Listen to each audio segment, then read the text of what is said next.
Hey guys, Super Foxy 102 here, welcome back to the channel.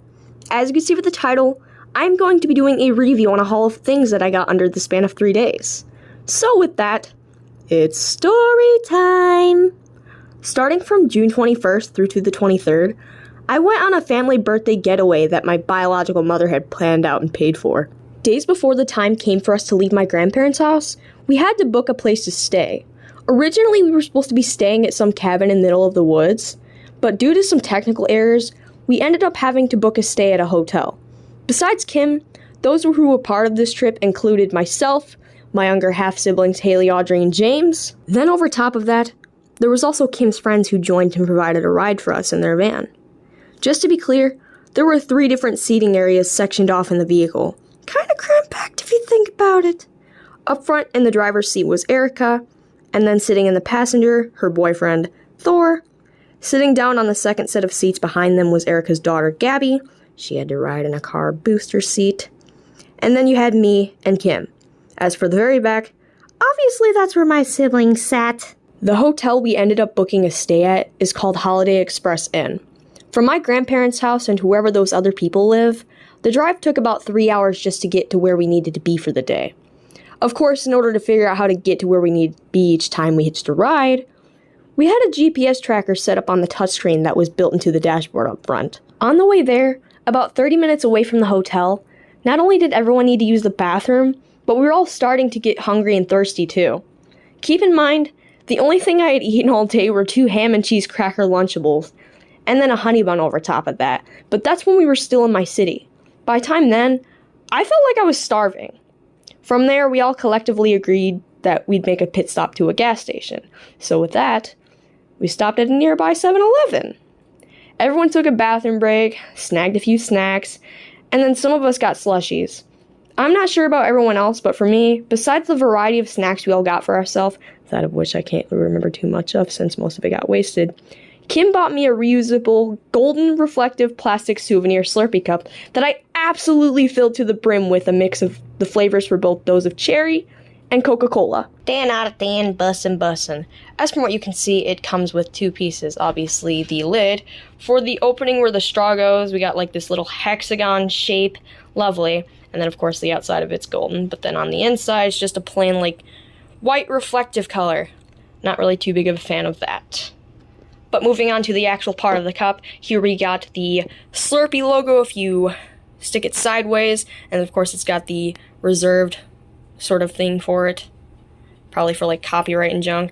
And then spinning it in a circle, we've got little graffiti designed work right here, hashtag Slurp Life in pink and green, and then of course the hashtag is blue. Same thing going on for the inside of the fucking lid, inside of the cup right here. It's just white! For those of you who are curious though, there is stuff written on the bottom, but ignoring that, I think the more important thing we should be worried about is this damn barcode right here. Like, I wonder if this is one of those things where I could take this up to a 7-Eleven and get like a free Slurpee for like just scanning and reusing this. But I mean, I don't know. I guess we'll have to test it out one day.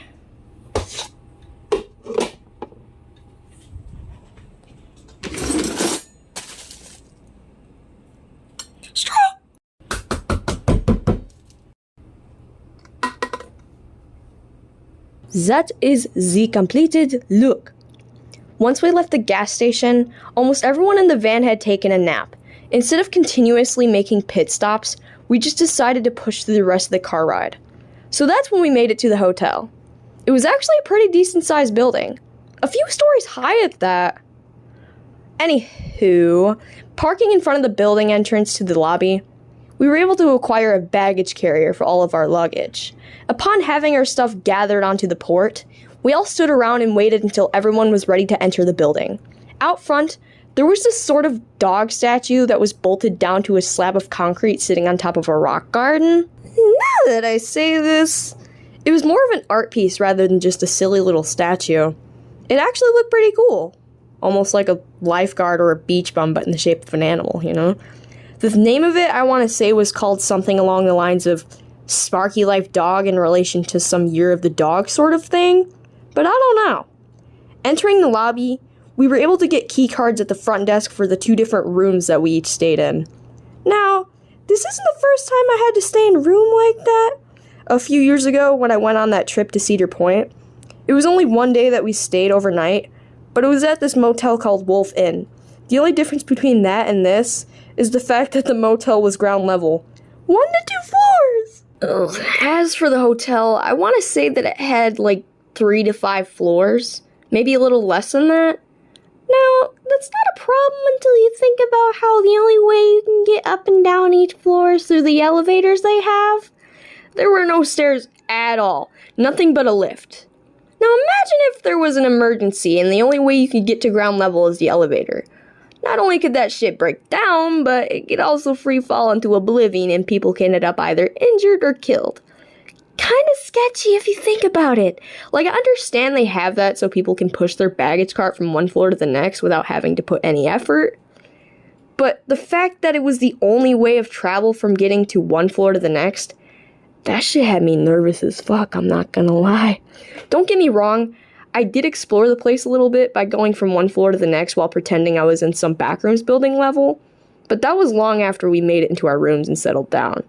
Speaking of which, as we made our way towards the elevator, we noticed a glass entrance that led to an indoor pool area that people could go swimming as a part of the resort while even being there, you know? Everyone else decided they were going to go swimming after they settled down, but I pretty much said fuck that because of how strong of a scent the pool cleaning chemicals were giving off. Trust me, if you were there, you'd understand why I chose not to. Once we all made it to our selected rooms and everyone was able to settle down, we each chose a spot to sleep in. I had slept on a little sofa with a weird footrest thing that was pulled up to it, while everyone else slept in pairs on the 2 beds there were. After I got done with checking the entire room out, Kim handed me a tie-dye themed outfit that I was supposed to wear on the 4th of July. But unfortunately for me, I never actually got to wear it on that day because of how focused I was with other shit, and considering the fact I didn't actually get to shower that day. If it wasn't already obvious, I got some video of fireworks being shot off sometime during the night on that day. If you haven't already done so, go watch that video now. But back to the outfit, here's what we've got going on for that. We've got stars and stripes for both the shorts and the button-up shirt that I'm wearing, and then for the actual shirt itself, we've got a bullhead, or better yet known as a skinwalker, because why see it as a bullhead when you can see it as something more, like an entity? Kind of a sneak peek to what's going to come for the Freddy's Amazing Adventure series finale. Don't miss out on that when you get the chance to. I won't go into too much detail. We've also got like these little yellow stars all over. Tie-dye, am I right? Just gotta love it. Later on in the day, after everyone started coming back up to the room to get ready for bed and prepare for what the next day had to offer, Kim brought out a small baggie of rubber suction cup toy bugs that she let everyone pick out one to keep for themselves. I'm not sure what everyone else chose, but I picked out this goofy looking blue Q-Bird-ass guy with suction cup feet and a suction cup like straw mouth. He did have eyes at some point, but some ass fuck scraped them off while I had my back turned, so that's unfortunate. His name? We'll call him Randall the Parasite. Everyone pretty much did their own thing for the rest of the day. After we all went to bed kinda late, I was the first one to wake up after my mother. If I haven't already made it clear, free breakfast in the morning is a part of the hotel service. With that, Kim went down to the lobby and brought me back a bowl of Fruity Pebbles cereal, and then over top of that, a glass of milk and apple juice. With it now being June 22nd by this time, my birthday, I was nervous as fuck to the point where I felt like vomiting. Luckily for me, I was able to shower and get ready for the day. Everyone else pretty much just sat around and watched TV until it came for when it was time for us to leave. The nausea kinda cleared up after I brushed my teeth and showered, but it was a big day today and I had to look my sharpest. After I got done showering, Thor and Erica decided to send Gabby out from the room to let us know to start getting ready so we could eventually hit the road. So, a few minutes passed by, we're all organizing our area while getting ready to push our stuff off to the side so we could leave. And all of a sudden, everyone was in our room, and we were out here getting rushed to leave as if they hadn't taken their sweet-ass time to come pick us up the day we were needing to leave. Never mind, let's just forget about that. It's not really important. Shortly after that, we hit the road. Unlike the day we left with us having to make multiple pit stops before actually making it to the hotel, with 7-Eleven being the last place we made a stop to, we didn't stop for nothing to get to where we needed to be. Upon making it to where we had to be, we pulled into a parking spot. Next thing you know it just had to start downpouring rain like a motherfucker. Keep in mind, this place is a theme park for both roller coasters and water slides. So, was that the universe's sign telling us that we shouldn't be here? Who knows. Anyways, to give y'all a better picture of where we were, it's a place called Michigan's Adventure. Excluding things like trips to the carnival or fair, or, just random water parks, the only amusement parks I've ever actually been to are King's Dominion, Midway Sports and Entertainment, Cedar Point, and now Michigan's Adventure. Anywho, approaching the entrance, we all had to go through security like you'd find at an airport. And making it to the actual entryway, Erica or whoever had to pull up a receipt on their phone that, showed proof that we had already paid to be here. So yeah, that's fun. Once we were able to get settled with that, we walked through the actual entryway. But before we could actually do anything, the first thing we did was enter the gift shop known as the Snoopy Boutique. Now, you might be wondering, Snoopy? Yeah, well, the theme of the park is literally based on the Peanuts gang, so, yeah. It wasn't too big of a shop, but, looking around, Kim told me that if anything piqued my interest, she'd buy it for me. Not really much piqued my interest until we made it around to the back window display. Not only had I found a little mood bracelet with a heart for the little pendant part dangling from a display rack, but I also found this brightly colored jumbo Snoopy plush. So, for the bracelet, there isn't really much going on for it. It's got a metal chain part that wraps around your wrist, and for the heart part, that's the part that changes color. The brand for this is called Cool Jewels Mood. With that, the default color for it is blue, which is what it is right now, but as for the other colors it could change to, we have yellow, meaning nervous, purple, meaning cool, green, meaning calm, and then there are the other lighter shades of blue and purple, meaning happy, and some shit to do with passion.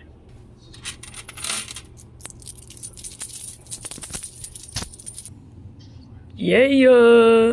On with this Snoopy plush, I'd just like to say that it's the best thing I got.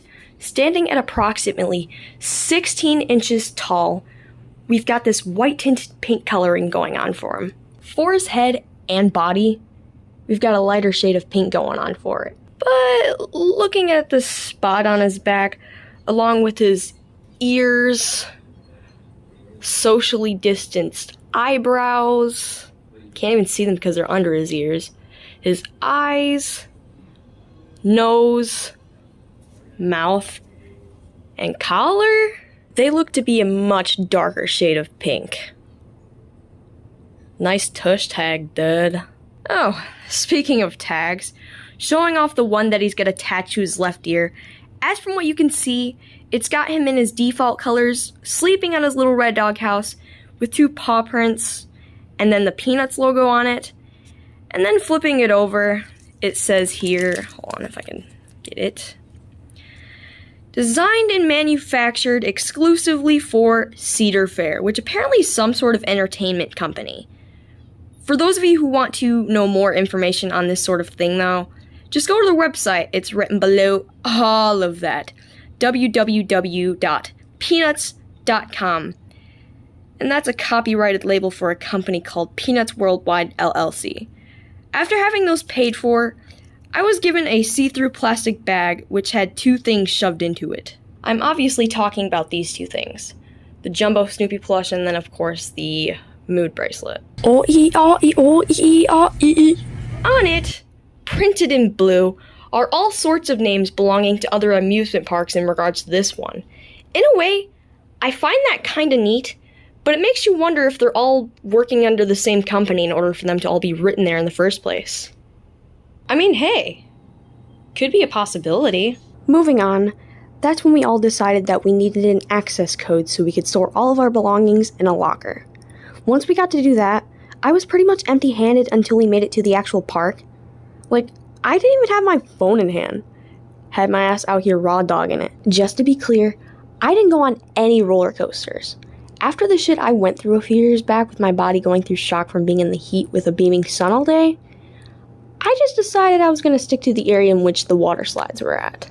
Before everyone parted ways and went off to do their own thing, Kim decided she was going to buy me a waterproof wristband with a barcode used for the purpose of all-day dining that I could scan and have used every 15 minutes of the day for whenever I got hungry. Same thing for the drink situation. Only difference is that she had bought me a green-lidded cup with a straw and handle that I could carry around the park and drink out of and refill for whenever I'm thirsty. I do not have the wristband, but I do still have the cup here. For the handle and lid part, this is where the straw goes. So the little design on it, we got like a little swirl, you can't really tell because it blends in with the color. And then it says right here, hand wash only, so I couldn't really throw this in the dishwasher. It's one of those things where you gotta hand wash because, yeah, it might melt. And then like the straw part, it's got like this weird little grooves on it. You know, obviously you can tell what side is the end that I use to drink out of. It's this side, the bent part, and then you've got the rest of it. Check this out. Shit is out here doubling as a straw and a whistle. So anyways, here's what we got going on for the actual cup parts. So obviously we've got the sticker label to indicate where it came from. You know, it's got the little free refills, days of purchase, you know, can only use it the day of purchase when you get this. It's kind of like a souvenir. And then you get the Coca-Cola logo. And then for the little background thing, we've got like a little roller coaster situation going on for it, blue and green. And then I'm gonna assume the water park for it, which is where that little pillar stand thing is at, with the little water wave at the bottom. And of course the barcode. You know, I could have scanned every 15 minutes to use this. And then, you know, it's got this red and white thing going on for it, hopefully the Coca-Cola. There's a few pterodactyls flying around, so, you know, that's fun. And then flipping it to the back side, it's kind of like the gift bag that I got. It's got like all sorts of names on it from different theme parks. Can't really tell, but yeah, there's a lot there. And I'm not going to be naming them off. Oh my gosh, don't expose to extreme heat. Not dishwasher safe. 15 minutes. Eternal time between refills. I mean, yeah, I already made that clear. I'm so very sorry. I didn't mean to pronounce it like that. What I meant to say was 15-minute interval time between refills, not internal. Gosh, I'm a dummy. Damaged/lost bottles will not be exchanged for replaced. Valid through December 31st, 2024. No, it's only day of purchase like it says here. You can only use it once. Well, not once, but multiple times during the day that I got purchased. So yeah, fun, am I right? I mean, it's not really all that fun when you think about the fact that I didn't really eat or drink much, but for the times I did, shit was smacking, especially around the time we were all getting ready to leave. I had a thing of chicken strips and french fries with barbecue sauce and ketchup. The fries did kind of get wasted because it didn't really take much for them to get cold. I mean, come to think of it, they weren't really all that warm in the first place, but that's probably the most memorable thing I've eaten that day. Although, if I'm being totally honest, I don't really remember much of the day. It was mostly just a blur. I went on maybe 1 to 2 different water slides with my siblings before we all parted ways and I went off on my own. They stayed at some wave pool for the majority of the day while I explored the place and went on maybe like a few water slides by myself, but oh my god, dude. The amount of times I've had to deal with the children of complete strangers screaming at the top of their lungs while also having to carry heavy-ass floaties up a flight of stairs just to get to the top of a damn slide. And Loki made me want to off myself by drowning. Everyone did meet up here and there, but towards the very end, I pretty much hung out in the van until they all left because I wasn't really feeling all that good. And over top of that, I was starting to get tired. For the few times I filled and refilled my cup, the only thing I drank out of it was Coca-Cola. Like, you know, what the label says. But, anywho, everyone else gathered everything from out of the lockers we had, packed everything up in the truck, well, van, and then we hit the road and decided that it was now time to head back to the hotel. Returning to the hotel, We all went up to our own room after gathering everything out from the back, then into the building. Everyone pretty much settled down and did their own thing for the rest of the night, but by the time I was ready to go to bed, everyone gathered in one spot in our room, saying happy birthday to me, and in return, we all got a piece of some cookies and cream flavored chocolate cake. And Kim had given me one last thing. That thing being a tan-colored teddy bear who was wearing a colorful birthday t-shirt and a red polka-dotted cone party hat that I ended up just, stripping naked of his clothes. As for his name, he will be called Reuben the Bear. As a joke, I was also given a hand towel taken from out of the bathroom that probably had been washed and reused multiple times by other guests who have stayed in the room we were in. It's kind of long when you look at it. Like, I don't know if you would really consider this a hand towel, but most people use these as hand towels, so yeah. Then over top of that, I was also given a damn pen specifically designed for the hotel that I could keep as a reminder for our visit there.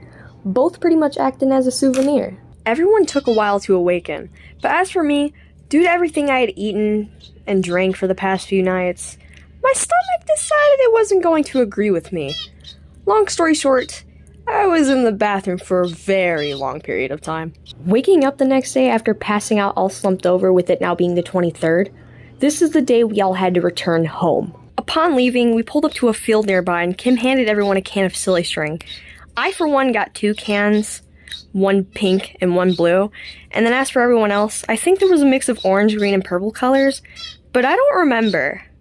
We all sprayed the shit out of each other, hung around a rocky paved dirt wall that reached up towards the higher ground behind us, and then after all of that, we hit the road and went home, unpacked all of our stuff, and I organized and cleaned up the clutter in which was brought to the floor of the bedroom I stay in, and what was going on for the top bunk area. My top bunk area, to be specific, because that's my bed. At some point, I did eat some animal crackers that Kim snagged during breakfast and shoved into a plastic grocery bag during the ride back, but by the time I could actually get around to eating the rest of them upon returning home, everyone had already wiped them out. Oh, also, you know how I don't actually have a door being held in my door frame due to it being torn from the hinges a few years back? Yeah, well, probably not, but you do now. Kim also bought me 2 packs of door curtains to stick to the frame.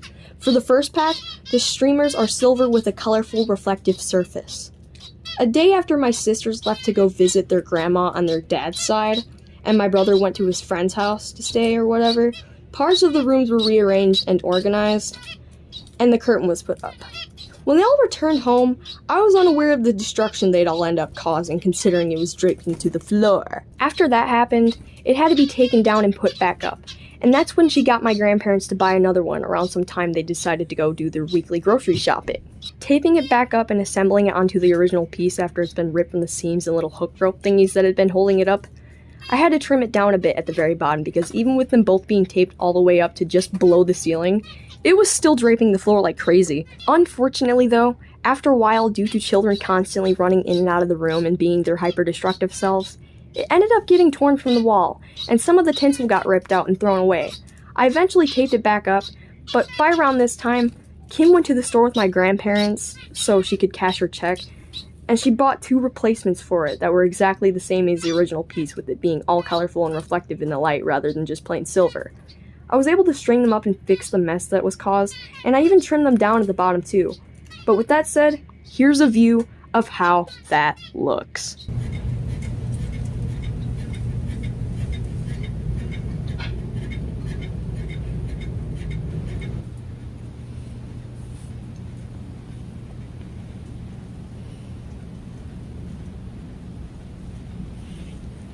I was also given this miniature container of Sentos scented blowing bubbles.